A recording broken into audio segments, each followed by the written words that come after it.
कभी कभी संसार की मौज मस्ती करते करते ना हम भूल जाते हैं। अभी कुछ समय पहले एक छोटा सा वीडियो मैंने बनाया था, आजकल के लोग, आजकल के युवा क्या समझते, अरे एक ही तो जीवन है, मौज मस्ती करो। पर ये भूल जाते हैं एक ही तो जीवन है, एक ही है, 50 नहीं मिलेंगे, एक ही है। एक ट्रेंड जैसा चला रखा है, जो जीवन में कभी नहीं किया वो एक बार कोशिश करना चाहिए, ट्राई करना चाहिए। और उसके चक्कर में अच्छा कुछ ट्राई नहीं करते, सब बकवास ट्राई करते हैं। नशा, शराब, मांस, मदिरा, व्यभिचार, ऐसी जगह जहाँ जाना नहीं चाहिए, वैसी जगहों पर घूमना, वैसी दोस्ती रखना। कई लोग को लगता है बस यही जीवन है, घूमो फिरो खाओ मौज करो, बस यही लाइफ है, यही जीवन। नहीं, खाना पीना घूमना सोना ये तो एक पशु भी करता है। एक पशु और हमारे जीवन में कोई तो अंतर होना चाहिए, कोई तो भेद होना चाहिए कि बस पड़े हैं खा पी के और समझ रहे हैं कि जैसे वो, माफ करना मेरे शब्द किसी को गलत लगे तो, पर क्या करें, मैं चाहती हूँ गलत लगे, दिल को जाके ये चीज लगे कि नहीं। वो नाली का कीड़ा जो नाली में पड़ा पड़ा सोचता ना यही स्वर्ग है हमारा, पर वो स्वर्ग नहीं, वो नाली है, वो कीचड़ है, कीचड़ में पड़ा है। सूकर को तुम लाख मेवा मिष्ठान दे दो पर खाएगा मल ही, उसको उसी में सुख लगता है। हम वैसे ही समझे बैठे हैं। मैं ये नहीं कहती कि संसारिक जीवन एकदम छोड़ दो, ठीक है जो जी रहे हो जी रहे हो, पर उसके साथ विवेकपूर्ण जागृत होकर के ये मत भूलो कि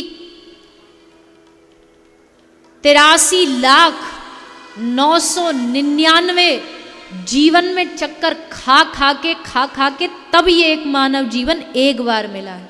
अगर ये भी चांस मिस हो गया फिर 84 में चक्कर खाना। और मानव बन के भी इस विश्व में 8 अरब जनसंख्या है।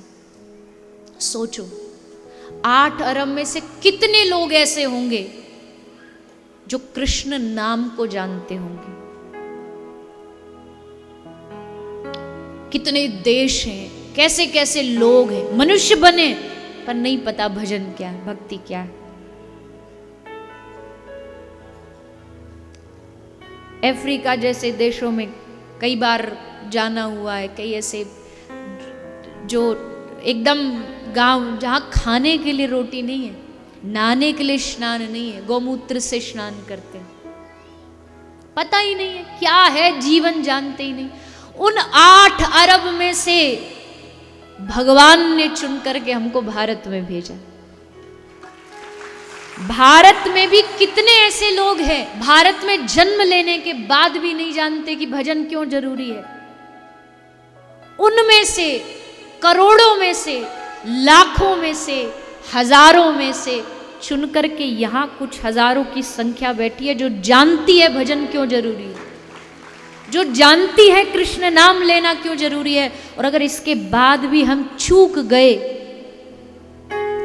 मैं तो ऐसा मानती हूँ जो लोग सत्संग नहीं सुन रहे, जो लोग भजन के बारे में जानते ही नहीं, शरीर ही उनका पता नहीं क्या, वो तो कुछ भी करें, उनको पाप लगे ना लगे वो जाने। पर जिनको पता है होने के बाद भी अगर नहीं करेगा तो सोचो कितने बड़े अपराध का भागी बने। इसलिए मेरा निवेदन है, आप सबसे हाथ जोड़ करके निवेदन है कि मानव जीवन एक बार मिला है, एक बार, बार बार नहीं मिलेगा, बार बार ये मौका नहीं मिलता है। हजारों हजारों सालों तक तप करके तब भी भजन में रुचि नहीं होती। हम सब कितने भाग्यशाली, कितनी आसानी से हमें भागवत मिल गई और भागवत में हमें सुनाया जा रहा है भगवान नाम लो, कृष्ण कहो। इसके बाद भी न जागे, क्या मुंह दिखाएंगे भगवान को जब वो पूछेंगे कि क्या किया तूने दुनिया में जाके? बस मौज मस्ती, इसी के लिए दुनिया में आया था क्या? यही करने के लिए तुझे इतना कीमती जीवन दिया था? नहीं। भगवान की अति कृपा, अति कृपा। बाबा तुलसी कहते हैं कि लाखों मुंह बना लूं, लाखों जीभ पैदा कर दूं, तो हे नाथ तुम्हारी कृपा का मैं वर्णन नहीं कर सकता। बड़े भाग्य मानुष तन पावा, हरि तुम बहुत अनुग्रह कीनो, साधन धाम विबुध दुर्लभ तनु, मोहे कृपा कर दीनो। ये कृपा नहीं तो क्या है? लाखों ठोकरों से बचा करके तुमने अपने आप से जोड़ा, अपने नाम से जोड़ा, लेकिन उसके बाद भी मैंने क्या किया? तुम्ही को भुला दिया। इस धरती पर जैसे हम लोग घूमते हैं ना, सड़कों पे जाके देखो, रोज करोड़ों लोग सड़कों पर गाड़ियों में से घूमते हैं, वैसे खेतों में लाखों करोड़ों चींटी जीव जंतु रोज जन्मते हैं, रोज मरते हैं। हमारी हालत भी उस चींटी जैसी अगर विश्व में देखे तो मर भी जाएंगे तो क्या फर्क पड़ जाएगा? कौन सा दुनिया रुक जाएगी? हमारे जाने से कौन सा विश्व रुक जाएगा? एक बात ध्यान रखना, हम चले गए ना, हमारे जाने के बाद परिवार जैसा चल रहा है वैसा चलेगा, रिश्ते जैसे चलने वैसे चलेंगे। बेटा कमा लेगा आपका, परिवार चला लेगा अपना, रिश्ते चल जाएंगे अपने, लेकिन एक काम है जो आपके बिना कोई दूसरा नहीं कर सकता, और वो है आपका अपना भजन। वो आप ही कर सकते हो जीते जी, और कोई नहीं कर सकता। और सब काम कोई कर देगा, पर भजन आपका आप खुद कर सकते हो। इसलिए भूलो मत। हम भूल जाते हैं। एक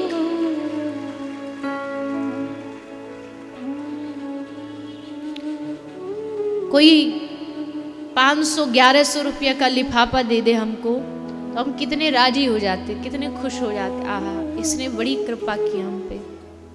पर हम ये भूल जाते हैं कि जिस भगवान ने बिना स्वार्थ के, उसको कोई स्वार्थ नहीं था हमसे, कोई लोभ लालच नहीं है भगवान को हमसे। क्या दोगे उनको, क्या लोभ दिखाओगे उनको? उसने जो दिया ना वो लोभ से नहीं, कृपा से दी, कृपा करके दी। पर मौसम कौन कुटिल खलकामी, जिन तन दियो ताही बिसरायो, ऐसो नमक हराम, जिसने तन दिया, जिसने जीवन दिया, उसी को विसार दिया। इसलिए कभी एकांत में बैठ के सोचना चाहिए हमें, उसको भूलो मत। लाख दुनिया में काम करो, दुनिया के संग रहो, पर ये मत भूलो तुम्हारा असली संबंधी बस वही है, वही साथ देगा, हर जन्म वही साथ देगा, और कोई नहीं देगा। गजेंद्र जिन परिवार वालों के साथ मौज मस्ती कर रहा था ना, जिन पे उसे भरोसा था, ये जब तक मैं यहां खड़ा रहूंगा ये मेरे संग खड़े रहे, सब छोड़ के चले गए, तब छोड़ के चले गए। ये तो मरेगा, इसके साथ साथ हम भी मरेंगे, इससे अच्छा सब लौट के चले जाते। उस समय किसने साथ दिया? बताइए ना, किसने साथ दिया?